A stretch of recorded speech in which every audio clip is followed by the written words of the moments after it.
আশা করি ভালো আছেন। আমি চাইরতম জেলা আসলাম, ফরিদপুর। পল্লীয় কবি জসিমউদ্দিনের বাড়ি। এই যে রাস্তার সাথেই তার এই যে কবর। তিনি 1903 সালে নানার বাড়ি তাম্বুর গ্রামে জন্মগ্রহণ করেন। 1976 সালে তিনি মারা যান। এই যে তার কবর, তার বাবা মা, ভাই বোন, ছেলে সন্তান সবার কবর এই জায়গায়। এটা রাস্তার সাথেই এই যে পল্লীয় কবি জসিমউদ্দিনের এই যে নকশি কাঁথা আপনারা দেখতে পাচ্ছেন। ফরিদপুর 1900 সালে নকশি কাঁথা।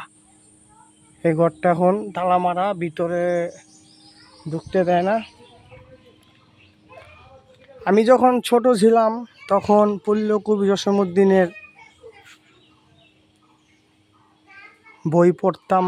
যখন 3-তে 2-এ ছিলাম তখন আমি এসব বই পড়েছিলাম। এই নিয়ে দুইবার আসলাম। এর আগের বারও এসেছিলাম, কিন্তু আমার মোবাইলটা আছে না, থাবাদল হয়ে গেছে, চরে চুরি করে থাবাদল হয়ে গেছে সাইদাবাস থেকে, যাত্রাবাড়ি সাইদাবাস থেকে আমার থাবাদা আমার এই মোবাইলটা লয়ে গেছে যার লেগে আমার এখন আবার আসতে হলো। এবারে জার্নিটা একটু অন্যরকম।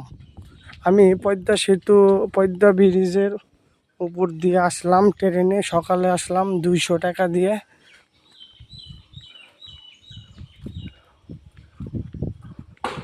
এ বাড়ির ভিতরে ঢুকছিলাম যখন আমি আইছিলাম আগে, কিন্তু এখন আর ঢুকুম না, সময় কম, আবার চলে যেতে হবো। সবাই ভালো থাকবেন, ধন্যবাদ।